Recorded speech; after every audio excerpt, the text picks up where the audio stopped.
అంతెందుకు, మనం గంట కొట్టేటప్పుడు కూడా భగవంతుడికి ఇంట్లో కొట్టినా గుళ్ళో కొట్టినా ఆగమార్థంతు దేవానాం గమనార్థంతు రాక్షసాం ఘంటారామం సదా కుర్యాత్ తత్ర దేవతాహ్వానలాంఛనం అని కొడతాం. ఎందుకు కొడుతున్నాం? ఆగమార్థంతు దేవానాం గమనార్థంతు రాక్షసం అంటే రాక్షసులు ఏమన్నా మన కంటి ముందు కనిపిస్తున్నారా వెళ్ళిపోవడానికి?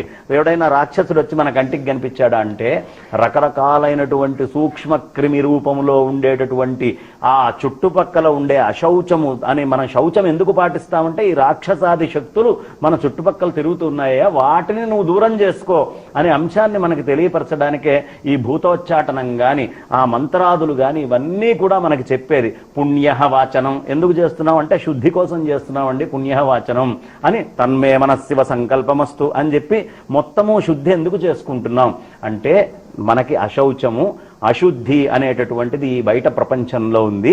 అది 3 రకాలుగా ఆశ్రయించి ఉంటుంది.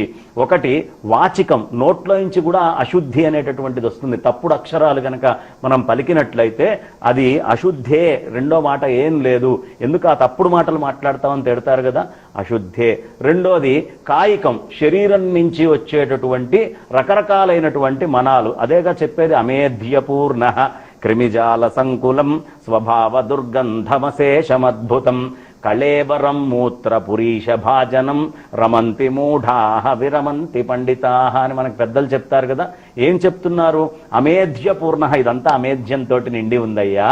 క్రిమిజాల సంకులం, కొన్ని కోట్ల క్రిములు. ఎవడు చెప్పాడు క్రిమిజాల సంకులం అని? ఈ శ్లోకం నేను ఇప్పుడు కనుక్కొని చెప్తున్నది కాదే, కొన్ని వేల సంవత్సరాల నుంచి ఉన్నటువంటిది కదా. క్రిమిజాల సంకులం, కొన్ని కోట్ల క్రిములతోటి ఈ శరీరం అంతా నిండి ఉంది అంటే ఎంత సునిశ్చితంగా మన ఋషులు మహర్షులు దీన్ని దర్శించారు అనే విషయం మనకి తెలుస్తుంది.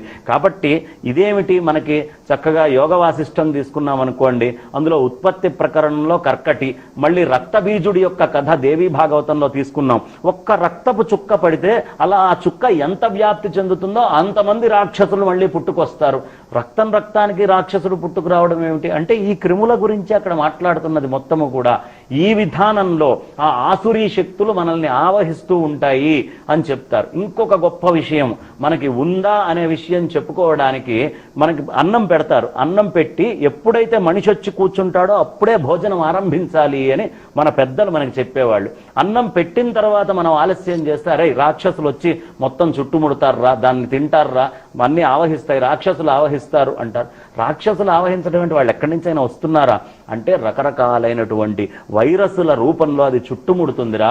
అబ్బాయి నువ్వు ముందే పెట్టేటప్పటికే సక్రమంగా వచ్చి తిను. అందుకనే కృష్ణ పరమాత్మ భగవద్గీతలో ప్రత్యేకంగా భోజనం గురించి చాలా ఒక అధ్యాయంలో చాలా మటుకు చెప్పారు. ఎందుకు కారణము? సాత్విక ఆహారం ఇది, రాజసిక ఆహారం ఇది, తామసిక ఆహారం ఇది. తామసిక లక్షణాలు ఈ విధమైన ఆహారం తింటే వస్తాయి, రాజసిక లక్షణాలు వస్తాయి. అంటే అన్నానికి ఈ రాక్షస లక్షణాలకి వీటన్నిటికీ ఏమిటి సంబంధము అంటే ఈ క్రిములని అతి సూక్ష్మంగా దర్శించినటువంటి భారతీయ ఋషి హృదయము మనల్ని ఎప్పటికప్పుడు జాగ్రత్తగా ఉండు, ఈ పనుల్లో నువ్వు జాగ్రత్త వహించు అని రకరకాలుగా మన నిత్యకృత్యాల్లో దైనందినంలో పుట్టిన దగ్గర నుంచి తుదిశ్వాస వదిలేదాకా, తుదిశ్వాస వదిలిన తర్వాత అంత్యేష్టి కర్మల్లో కూడా ఈ భూతోచ్చాటనాల దగ్గర నుంచే మనకు మొదలవుతుంది. కాబట్టి ఈ ఆసురీ శక్తులు దైవీ శక్తుల యొక్క పోట్లాట అనేది మనకి ఎప్పటి నుంచో అనేక గ్రంథరాసుల్లో అనేక రూపాల్లో ఇవాళ రాసుకోలేదు, ఎప్పటి నుంచో ఉంది మనకి. కాబట్టి అసలు మన ఋషులు దర్శించినంత అంత గొప్ప ద్రష్టలు ఇవాళ కూడా ఎవరు లేరు అని చెప్పచ్చు. దాన్ని తీసుకొచ్చి మన దైనందిన జీవితంలో కలిపేశారు. కాబట్టి ఇలా మన పురాణ అతను కూడా ఆసురీ శక్తులకి దుర్వ్యవహారాలకి లోనవుతాడు, గురవుతాడయ్యా, పెద్ద వాళ్లే. కాబట్టి సామాన్యులమైన మన జోలికి ఏది రాదు అనేటటువంటిది భ్రమే. ఎవ్వరిని ఎప్పుడు ఏ విధంగా అయినా సరే అది ఆవహించచ్చు. ఆవహించకుండా ఉండేటటువంటి జాగ్రత్తలు మన ఋషులు ఏవైతే చెప్పారో మళ్ళీ ఆ ఆచార సంప్రదాయాల్ని, ఆ జీవన విధానాన్ని, ఆ వ్యవహారాన్ని వెనక్కి తెచ్చుకొని ఆ విధంగా జీవిస్తే తప్ప నాకు రాదు అని చెప్పడానికి ఏదీ లేదు ఈ ప్రపంచంలో. అవశ్యం అనుభోక్తవ్యం కృతం కర్మ శుభాశుభం.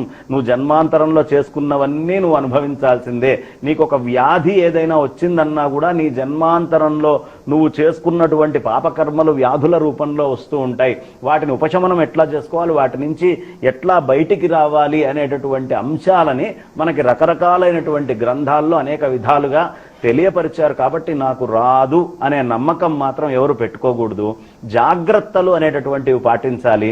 జాగ్రత్తల్ని గనక ఇవాళ మీరు నిశితంగా పరిశీలిస్తే సనాతన వైదిక ఋషి హృదయం ఏదో అవే జాగ్రత్తలు, అంతకంటే కొత్త జాగ్రత్తలు ఏమీ లేవు. సనాతన వైదిక ఋషి యొక్క జాగ్రత్తలే జాగ్రత్తలు.